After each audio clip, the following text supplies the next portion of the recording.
2:28 na nga ng madaling araw, bigla akong nagutom kaya naisipan kong lumabas. Nagulat ako paglabas ko nga ng kwarto, nandito pala si Elsa saka si Jack Frost. Naghahanap din pala sila ng maluluto at makakain kaso wala silang makita. Tinignan na nga rin ng kapatid ko yung rep at freezer kaso tatlong pirasong hotdog lang yung nakita. Dadagdagan na nga lang daw nila ng itlog para magkasya sa aming apat. Kaso sa sitwasyon ng tiyan namin ngayon parang bitin yun. Dahil nga walang stock ng pagkain sa bahay, napagdesisyonan na lang namin magkarakrus. Sabi ko pag tao pupunta kami ng labas para maghanap ng pagkain pero pag hayop dito na lang kami sa bahay. At dahil hindi naman tayo yung lumabas at wala namang hayop sa coin na to, naisipan na lang namin bumili sa labas. Time check 2:38 AM na. Napakarakrus pang nalalaman, hindi rin naman nasusunod. Total may natitira pa namang 50 minutes sa break ko. Lalabas na lang kami para maghanap ng makakain. Kaming dalawa nga lang ni Ninang Thea yung lalabas dahil busy si Jack Frost saka si Elsa magluto ng makakain. Time check 2:45 AM na nga ng madaling araw. Nandito kami sa 7-Eleven kasi nag-crave yung kapatid ko sa Mangwan. Pasuyo nga rin pala yung kapatid ko ng ketchup kaso wala daw available na ketchup dito sa may 7-Eleven.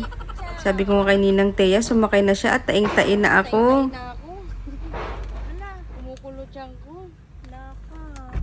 At dahil nga wala kami nabiling ketchup, napabili na lang kami ng tinapay dito sa may bakery. Favorite nga pala naming bilhin dito, yung pagong na tinapay. Ang sarap kasi. Time check, 2:56 AM na nga ng madaling araw. Nandito na kami sa may bahay. Tapos nakita namin yung kapatid ko, gising na pala kasi papasok na siya sa trabaho. Abay mainam, may taga-bukas na ng gate para hindi na kami bababa para magbukas. Pagpasok nga namin ng bahay, sakto, luto na pala yung kakainin namin. Kami na lang yung hinihintay. Sabi ko nga sa kapatid ko, wala kami nabiling ketchup. Kaya naman lagyan na lang niya ng tubig itong bote, makaraos lang siya. Ilabas ko na nga rin pala itong coleslaw na ginawa ko nung nakaraang araw. Perfect kasi ito sa tinapay. Ito na, kakain na kami. Kain na tayo. Meron pa akong 30 minutes na natitira sa break ko. Nakakatawa lang kasi tuwing madaling araw lang kami nagkikita-kita dito sa bahay. Kasi kapag umaga hanggang hapon, nagtatago lang kami sa kanya-kanyang kwarto. Sobrang init kasi dito sa may kusina. Kaya naman lagi lang kami nasa kwarto. Nagkikita-kita lang kami kapag kakakain na. Kung init, natitiis namin yung pagkain, hindi. Tara, kain tayo. Ibilisan ko na nga kumain at kailangan ko nang bumalik sa trabaho. Hindi mo na din kanin. Pina. Ngayon titiri.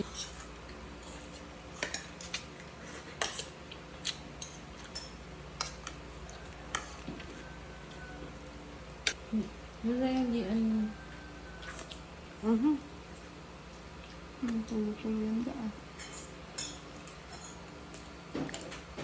Burger bati. Guys, ako. Ang pinig ko. Lakot ko.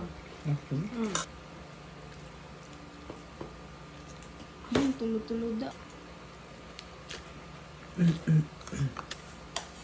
Kain pala ulit. Dinadulog. Ako tulog te.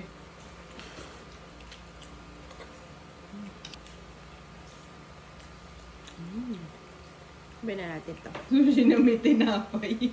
Kilala ko na kung sino kumain ng sushi ko. Ay, seaweed.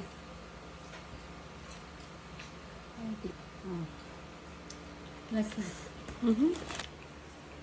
Crunchy pa din ba? Ang yan. At dahil nga marami akong nakain, uminom na rin ako ng Yakult para everyday. Okay, ayun lang naman. Maraming salamat sa lahat ng nanood. Paalam!